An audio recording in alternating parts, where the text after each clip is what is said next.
G'day everyone, it's Chriso. This is a process not to be missed.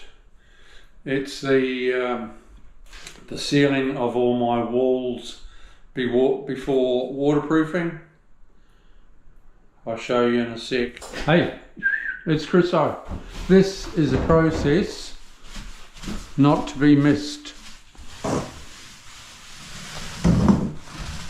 Seal your walls, because if you have dust, you are history.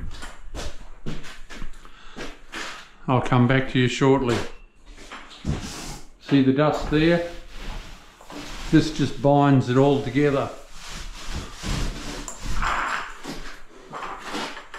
It doesn't cost much to do, but if you don't do this, well, you're wasting your time doing the waterproof, and you're wasting your time tiling your bathroom.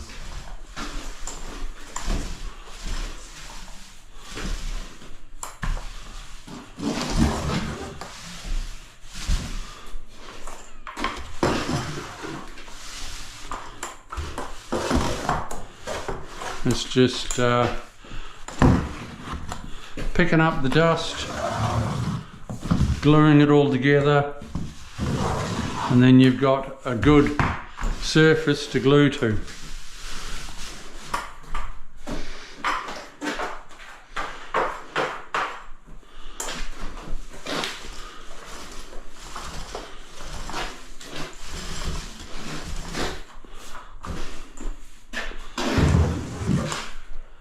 See you soon. This is a very important process of waterproofing and tiling. You can't stick glue to dust, and you can't waterproof to dust.